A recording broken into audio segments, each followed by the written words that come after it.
podemos dizer que são coisas amaldiçoadas, ou a maldição, seja amaldiçoado.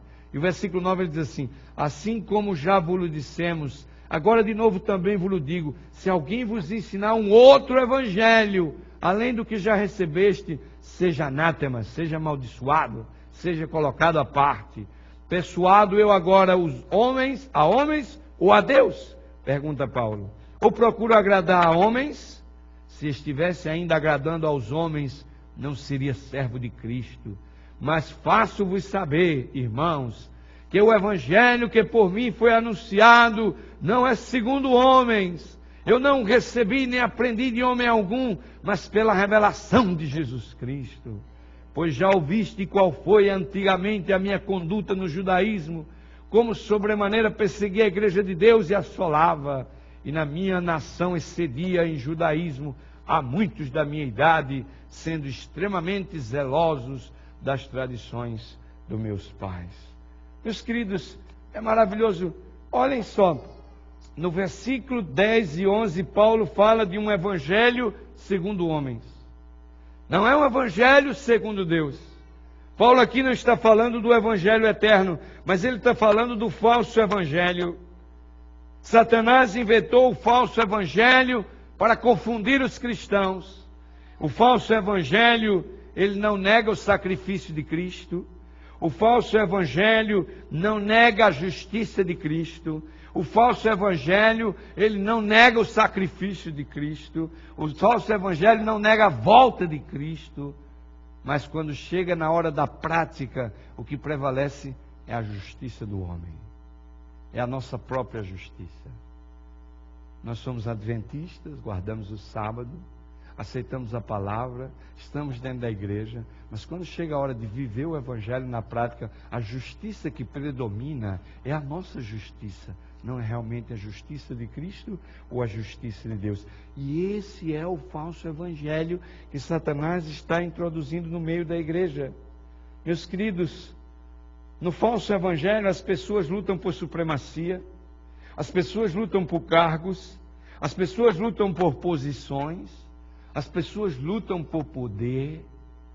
No falso evangelho nós encontramos bajulação, favorecimento. Paulo menciona isso aqui indiretamente, porque ele diz assim: eu não estou aqui a agradar homens. Eu não trabalho na igreja para agradar homens. Eu não trabalho na igreja para agradar o pastor. Eu trabalho para servir a Deus.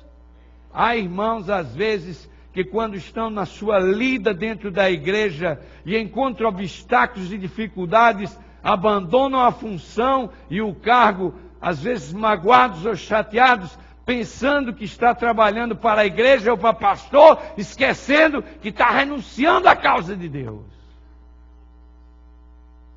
Eu sempre tenho dito nas igrejas que eu tenho passado, que as pessoas, quando são eleitas por um cargo pela comissão da igreja, tomem muito cuidado em renunciar, dizer não quero. Porque alguns, no afã de não querer, podem estar renunciando a trabalhar para Deus e estar renunciando o próprio Deus. Ellen White disse que a Assembleia da Igreja Reunida é a voz de Deus. E eu realmente creio que Deus tem falado através de muitas cabeças.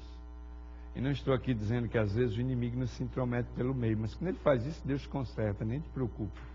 Nem te preocupa, porque eu mesmo sou pastor e eu às vezes já fui numa direção que não era a que Deus queria, e eu me meti pelos pés por nada, pela minha cabeça por aí à frente, e lá na frente Deus me pegou e consertou tudo que estava errado. E eu dou graças a Deus por isso. Alguns aí ficam querendo levantar a bandeira da oposição quando vem uma decisão que não é como ele quer. Mas por quê? Se alguém entrou no caminho errado, não se preocupe, Deus está ali na frente para consertar o rumo. E às vezes disciplinar quem levou para o rumo errado. Mas há alguns que querem ser heróis.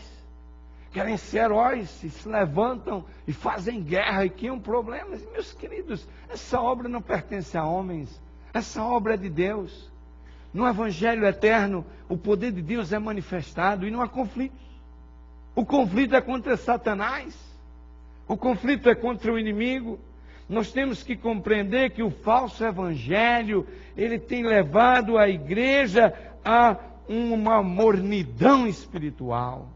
Nós estamos dentro da igreja querendo tirar proveito da obra do Senhor, Estamos dentro da igreja querendo tirar proveito para nós. Pensamos que a igreja é um clube social. E é por isso que às vezes alguns vêm com a roupa tão estranha para se apresentar para os outros olharem. E muitas vezes esquece que devia botar roupa para vir à presença do Todo-Poderoso. Quando você for vestir a sua roupinha para vir à igreja, vá no espelho e olhe para o espelho e diga: Senhor, isso aqui está aceitável a Ti ou não está? Não vá para o espelho pensar se os rapazes ou as mulheres vão achar você bonito com a sua combinação. Não vá. Você olhe para o espelho e diga: Senhor, Tu vais me aceitar na Tua casa se eu for vestido dessa maneira. Meus queridos, às vezes eu fico triste, sabe? Porque há algumas pessoas que quando vão para os casamentos vão tudo arrumado, mas vêm para a igreja aí de calça jeans, de camiseta e de qualquer jeito. Olha, sabe, quando a visita vem, ou uma pessoa vem, Deus conhece o coração, Deus sabe, né? A roupa que você vai para os casamentos e para as festas que são convidadas, e as roupas que você aparece aqui toda semana, Deus sabe teu coração. Eu não estou aqui para julgar você, nem julgar ninguém, mas eu sei que Deus sabe disso. Nós temos que compreender que o poder de Deus quer fazer uma transformação em nosso coração, fazer de nós novas pessoas em Cristo Jesus. Satanás tem trabalhado dentro da igreja para destruir a igreja. E as armas de Satanás não é a perseguição mais não, irmãos. A arma de Satanás é a camuflagem. É tudo em nome de Jesus. Em nome de Jesus o diabo tem matado, explodido bombas, derrubado prédios. É tudo em nome de Deus agora. Mas Jesus disse: nem todo que me diz Senhor, Senhor, entrará no reino dos céus. Não pense porque você tem a carteirinha assinada como membro da igreja adventista e sentado nos bancos da igreja e tendo os seus cargos aqui, que você está com o passaporte carimbado para o céu. Há uma obra muito grande que Deus quer fazer na sua vida, que só o poder do Evangelho eterno pode fazer. E você precisa permitir Deus fazer, você precisa permitir essa transformação. Satanás tem levado a igreja a conflitos, tem levado uns para a banda do fanatismo, e tem levado outros para a banda do liberalismo. Isso está uma loucura. Nós vamos numa igreja e pode tudo, e a gente vai noutra igreja e não pode nada, e ninguém já sabe mais o que pode e não pode. E nós começamos agora a olhar para a vida cristã como uma vida do que pode e o que não pode. Meus queridos, nós somos bons adventistas e péssimos cristãos. Nós precisamos aprender a ser discípulos de Cristo. Nós precisamos aprender a caminhar ao lado de Cristo. Nós precisamos aprender a ser cristãos e dar um testemunho de cristão e viver como cristão. E as pessoas que olhem para nós vejam cristãos e não adventistas. Mas infelizmente, meus queridos, nós temos abraçado o falso evangelho de Satanás, porque ele é mais conveniente. Porque o poder do evangelho eterno, quando ele entra no coração, ele transforma. Ele faz de você uma nova criatura. Ele faz de você uma pessoa cheia de amor. E tem faltado muito amor na nossa igreja. Oh, meus queridos, amados irmãos, Paulo sabia que o antídoto para o falso evangelho era a justificação pela fé. Porque Paulo sabia das suas limitações. Paulo sabia das suas limitações. E nós sabemos das nossas limitações. E Paulo dizia: há coisas que eu não posso fazer. Em seu desespero, uma vez ele disse assim: miserável homem que eu sou, quem livrará esse corpo dessa morte? Aquilo que eu quero fazer, eu não faço. Aquilo que eu não quero fazer, é aquilo que eu... Era uma luta.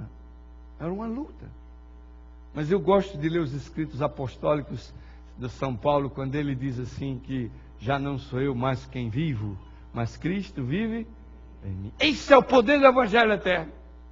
Esse é o poder do Evangelho eterno. Essa é a mensagem do primeiro anjo que tem que ser pregada a toda nação, tribo, povo e língua. E a razão porque a igreja não prega o Evangelho eterno é porque ela não vive o Evangelho eterno. É por isso que Paulo diz que é para o judeu e para o grego, é para o adventista e para o não adventista. Porque as nossas igrejas estão cheias de pessoas que estão convencidas da verdade, mas realmente não estão convertidas à verdade. Meus queridos, amados irmãos, declaração forte de Jesus quando ele disse que o cumprimento da lei é o amor. Nós às vezes nos orgulhamos tanto